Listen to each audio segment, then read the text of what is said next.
So there are some animals that follow rules and some animals that do not follow rules. Dogs generally follow rules. You know, you tell a dog a rule, and if they break the rule, they generally feel really terrible about it. And if cats, on the other hand, if you give a cat a rule, they're kind of like, well, you know, I've considered your rule, and what I'm thinking is fuck you. So,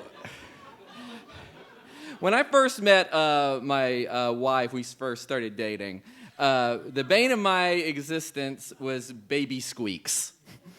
Baby Squeaks was the cat she just bought. And, you know, at that point, I'm trying to have a lot of sex with my future wife. And this cat would just be up in my business all the time. Like, constantly, like, you know, like, I'm, like, on top of my future wife, like, moving it, right? And the cat climbs up on my ass and is riding.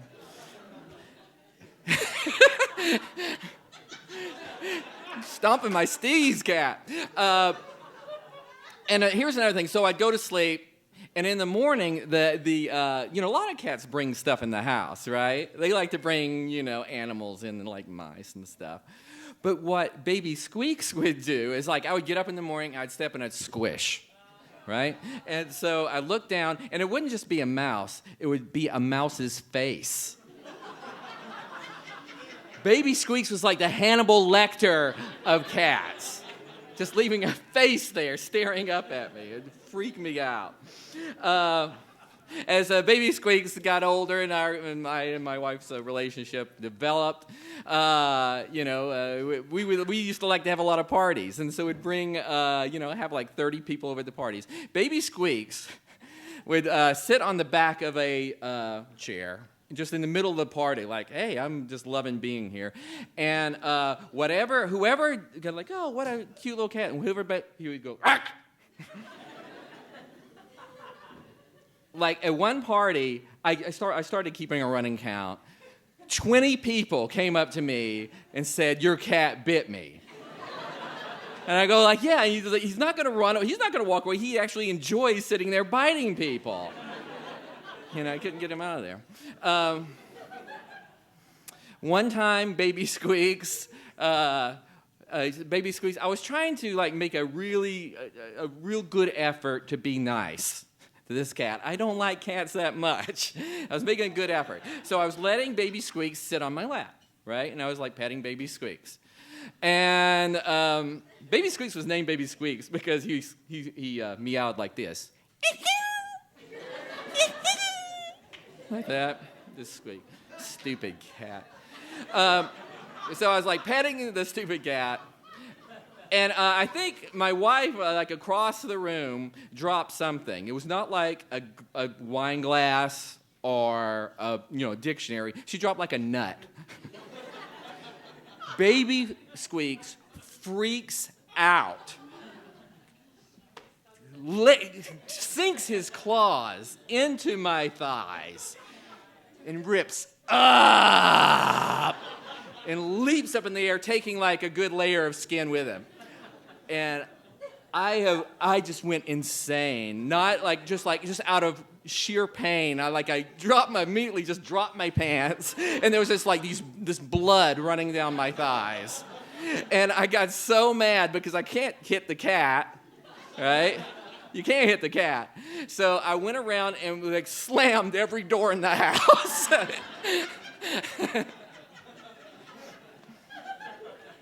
Okay. One time, Baby Squeaks.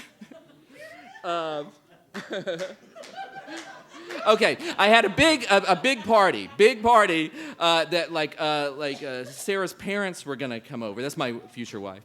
They were coming over, and I really wanted to impress them. And so I was cleaning up the house. I was getting everything super clean, and I got everybody out of the house so I could do it. I mopped the floors, and I even dusted and did everything. It was like the floor was still a little bit wet. And Baby Squeaks is an indoor-outdoor cat. And so Baby Squeaks chooses this moment right after I mop the floor and everything is clean. And it's like, I don't know, maybe 10 minutes before people are starting to show up. Baby Squeaks picks that moment to bring a bloody bird into the house that's still half alive.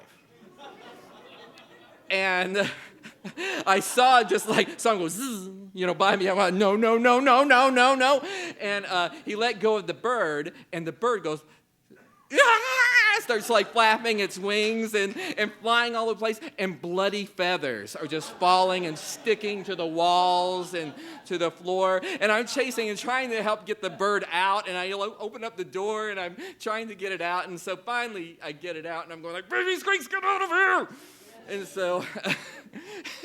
And so Baby Squeaks runs out, sees the bird in the driveway, picks it back up, brings it back in, and the whole thing starts all over again. And I go insane, and I grab a cushion. That's the first thing I could find to attack this cat with. I picked up a cushion, a little pillow off the thing, and I'm going like, Squeaks! Squeaks! And I'm like, and I run, and he runs out into the street, and I'm chasing him down the block with a pillow, screaming, Squeaks! Squeaks! So you can pretty much see what my neighbors must have thought of me. Anyway, to wrap up, like about a year after that, Baby Squeak started acting really weird and like in not a good way, in a different way, like sleeping all the time, feeling like it's like kind of like vomiting in inopportune moments and stuff like that, and so. I was starting to like, I kind of felt bad about Baby Squeaks. And so I took him to the vet. And I go like, well, how much time has he got? And he goes like, well, he's got this infection. I can give him some antibiotics. If he's made it this far, he's going to live like about 6 or 7 more years. And I'm like, Baby Squeaks! Thanks a lot, guys.